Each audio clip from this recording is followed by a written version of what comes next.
Hi, this is Rick Duncan with NortheastSports.com. This may have looked like a Happy Gilmore moment, the Allen Americans on a golf course, but it's not. NortheastSports.com covers everything from the Allen Americans to the Frisco Rough Riders to Little League up in McKinney. We cover high school sports from McKinney to Frisco to Allen to Plano, Lovejoy, and Prosper. We also cover the major pro teams. For any sports in the North Dallas area, check out NortheastSports.com. We've got you covered. As you watch the faces go by from teams over the years, you recognize some of the faces and others you don't recognize at all. But a select few stand out. They stand out because they had a greatness and passion for the game like no other. Whether it was on the field or off, these elite athletes brought something to the game that touched us all as kids. What is that, you ask? At NortheastSports.com we call it the essence of sports. It's that spark that our youth obtained from witnessing their sports idols performing and carrying that spark from generation to generation, producing great athletes such as Jack Nicklaus and Jordan Spieth to Roger Staubach and Joe Montana.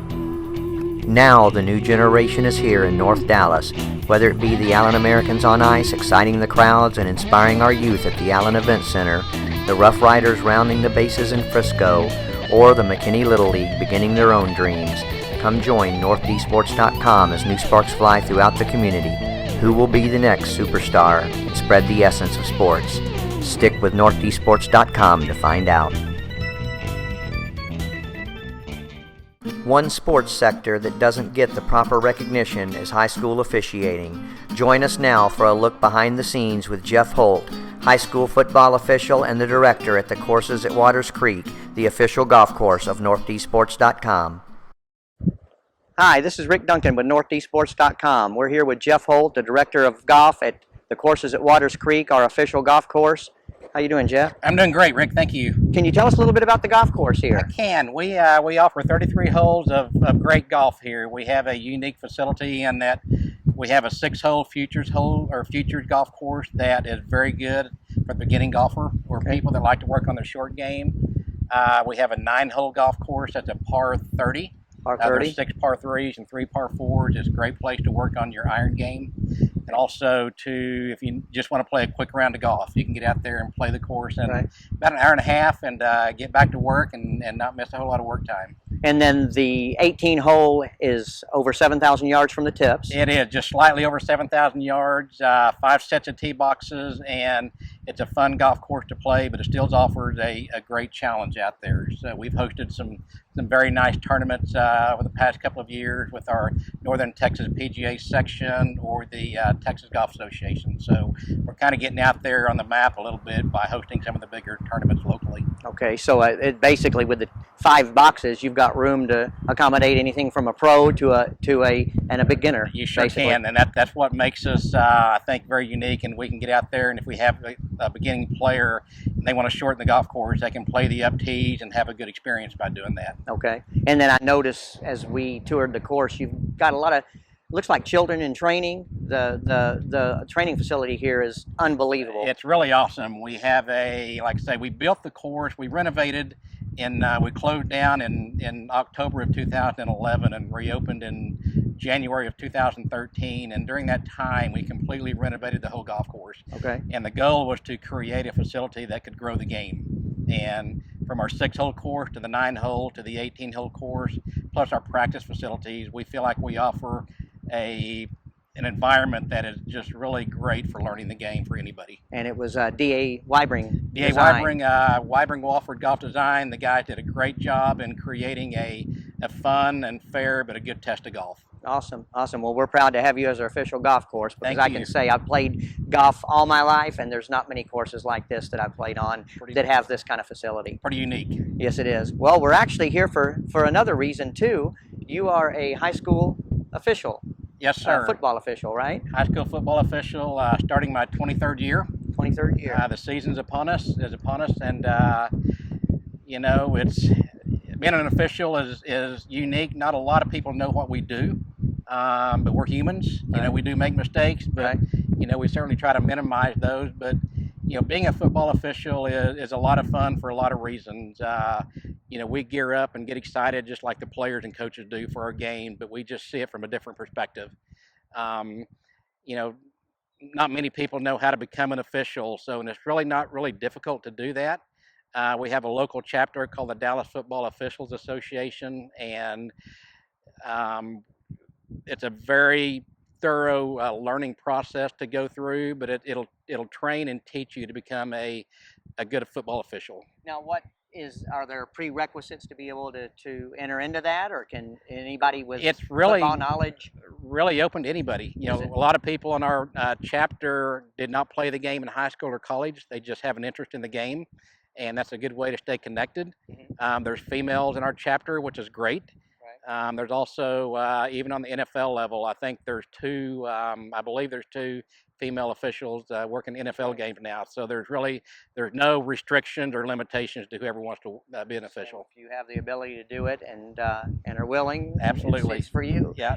So did you play football younger? Or I did. I grew up playing high school football and have been around athletics my whole life. And it's something that, as I quit playing the game, that I still wanted to stay involved with it. And, being an official is a great way to get out there and meet, first of all, great people. Good people are football officials, and also, meet, coaches and players. And it really is it's a great environment to really, meet new people and friends. So as far as a lot of people go to a game or watch it on television, whether it's high school or pro, and all they see are the officials running back and forth and making people do right. But what they don't understand behind the scenes, I guess, before the game starts, you have a prep and you have a routine. What can you kind of shed light on to the public and the players and the parents, as far as high school football? What do you do before a game as far as preparation? We arrive at the game site about 2 hours before the kickoff. Usually kickoffs in this area are from 7 to 7:30. So we get there at 5 to 5:30. My crew of officials, we have a test of about 6 or 8 questions that we answer before we go out and do our pregame walk on the field. Once we're out on the field, about an hour before the kickoff, we're checking equipment of the players to make sure it's legal. We're talking to coaches and answering any questions they might have, and just kind of managing the traffic out there, making sure the teams stay apart.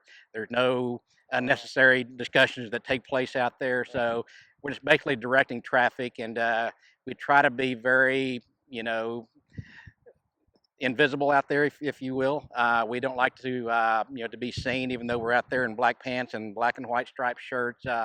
We just want to, do our job in a professional manner, and get in and out and have a clean game, and hopefully everybody's happy except for one team that won't be when the game's over. But that's how sports go. And I guess it's just like in a play. As a player, I played quarterback until I stopped growing, and you always second guess. Well, maybe that was good or bad. I guess you go through the same thing after a game, maybe. No question. In high school, there's not instant replay, so right. Your decision that you make stands. Right. So there are times after a play that we get tapes of the games usually by the next day or the next 2 days after. So we do look at our tapes from the previous game. We learn from that, and we get better from that. So it's not a good feeling if you blow a call. Right. It affects one team and benefits another team, but nobody's perfect. It's part of the game. But with our training, we feel like that our eyes are in the right position. We follow our mechanics properly, and if you do that, then you'll be successful most of the time. Exactly. If you're into sports and football and you'd like to become a high school official, what is required to be able to officiate in high school football? To join your local chapter, which is our Dallas Football Officials Association chapter. Again, you go through the preseason training. There's testing involved, and you start, from the ground up. Depending on how much you put into it at the beginning, determine how fast you rise to the high school level. Okay. It's very beneficial to take your time to learn the rules as much as you can, learn the mechanics of how to, what to do and where to look on the field. From there, once you get that confidence, and you can move up to the JV level. And then at that level, JV is very good football here in Texas. Oh, I bet. Yeah, excellent I know. Football. So once you get out there and you feel like the game slows down a little bit, and you can kind of process plays and and manage your emotions out there, then you're ready for Friday Night Lights. Okay, got you. At a high school game, how many officials are on the actual field, and what are their assignments? We are transitioning from 5-man crews to 7-man crews this year, which is very much needed because athletes, these days are very skilled. They're very fast. They're big. We've got, on the 5-man crews, we had 5 guys trying to watch 22 players out there, and that's hard to do. Now we've moved to 7-man crews, and that gives us 2 more sets of eyes out there. Okay. That doesn't mean more flags are going to be thrown. It helps us manage the game better. Right. Helps us manage the sidelines better, and we feel like it's going to give us a better product out there. Well, and I think a lot of people just think you guys are out there to throw the yellow flag, and it's more of a managerial technique and a professional level. That's the last thing we want to do. An official likes a clean game. Right. We don't like to see a lot of flags on the field. Sometimes we can't help it. Right. We're not going to look the other way. The safety issues we really look closely at to make sure we catch all of those.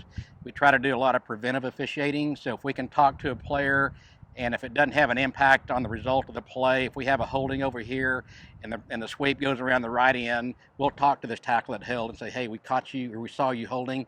It didn't impact the play. That's why we didn't have a flag, but just know that we're watching this. Okay. So if it doesn't impact the play and it's going this direction, then again, we'll do our talking to that player just to let them know. A little preventative maintenance in Absolutely, essence then. yeah. Okay. So when somebody is yelling and going crazy in the stands, how does that affect you or your associates out there on the field?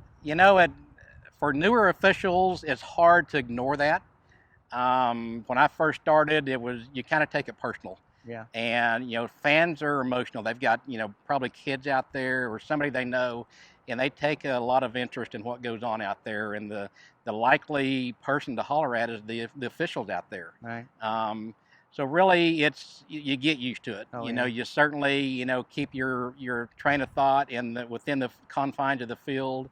And at, the years I've been in it, I don't really hear anything anymore. I mean, you'll hear it, but I mean, it's like it's just a noise. Almost block it out. Exactly. Then. So if that's something that bothers you, you probably won't be successful as an official. So you learn to just tune it out and focus on what you're doing in front of you. Well, then I guess you also sometimes get some flack from coaches. How do you manage an angry coach on the field? And we do. Coaches invest a lot in the sport. It's almost a year round and probably year round for our high school coaches, from the off-season training to the scrimmages in August and the season. I mean, it pretty much goes 12 months out of the year. They have a lot invested in it, so they're very emotional and for the right reasons. Oh yeah. They're going to holler a lot. A lot of times they just want to be heard. Right. The main thing is to communicate with the coaches and let them know that they're being heard out there. If you feel like they've asked you a question, we'll respond to that. If they're making a comment, we usually don't respond because a lot of comments are made. But if there's some controversial play or some play that looks kind of weird and confusing, as the referee, the guy that wears the white cap, I will go tell both coaches, what's going on, so there's no question in their mind, what we're doing out there. Exactly. Because the last thing a coach, needs to, be faced with is not knowing exactly, what's going on. If we have a turnover, but a foul before the turnover, but they don't get the ball, they're going to wonder why. So you need to explain those things. Right. So,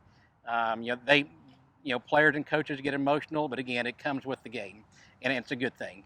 We just have to make sure they don't cross the line. And I guess a lot of people don't realize the training and the knowledge of the game are not only the rules, but the game as a whole. You just about have to be an expert and on your toes on a continuous basis. Not like you can't slack on the field. I mean, exactly. That's for sure. Yeah, when you lose concentration, it shows. Right. You've got to, for 2.5, 3 hours, you got to have your complete full focus on what's going on in front of you, and it's pretty easy to stay focused when you're working, a big game and the stands are full. It's emotional. The crowd is loud. I mean, you stay focused in that situation. But overall, it's fun, isn't it? It's great. It really is. Right.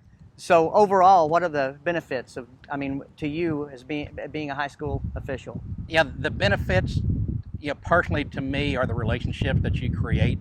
After 20 plus years, you make lifelong friends. Right. And even with some of the coaches, even though we don't communicate with coaches, in the off season or in general. I mean, you get to know them on the field on Friday nights. So just really getting to know different people and just develop relationships like that. You can make a little money at it. You don't get rich by any means, but there is, pay that comes with it. All right. And, to me, it just boils down to relationships. That's the main thing. That's sports, the essence of sports. Absolutely. Exactly. That's why we started NortheastSports.com. The essence of sports. What does sports bring to the youth, the community, to build character, to build, integrity. And it seems like that's right down the alley with officiating as well. It sure is. If somebody wants to pursue, how would they get into contact with your organization that you're a part of? They can actually contact me personally here at the golf course. Okay. Be glad to walk them through that process. Okay. There's a website, dfoa.com. Okay, and that will be showing at the bottom of the screen as well. And they can go to that website, and it has all the steps to go through, and it's never too late. We're still taking, even though the season's right here, we're still taking people that are interested in becoming an official. So if you have an interest, we'd love to have you. Okay, and the season starts September 1st. September 1st. Actually, August 31st, I think, is Thursday night. September 1st is Friday night, so that weekend. Okay. So we're about a month away. With the new season coming up, is there anything that has changed in the rules or anything that's substantial for like safety for the players, or anything you can put your finger on, or is it kind of remaining the same as last year? Or? Not a whole lot of changes this year. In the last couple of years, blocking below the waist has really become a focus on what's legal and what you can and can't do. Targeting has been a big point of concern for several years, and there's emphasis there. But safety overall is an emphasis every year, and the same thing this year. Okay. Well, Jeff, it's been a very good pleasure. Thank you. And we need to get people out to this course. This is a beautiful golf course. Well, thank you. Thanks for your time. Come play. We will. Okay, Thanks again. Thank you. Thanks for watching NortheastSports.com. This has been Rick Duncan with Jeff Holt, the Director of Golf here at the courses at Waters Creek. We appreciate it. Have a good afternoon.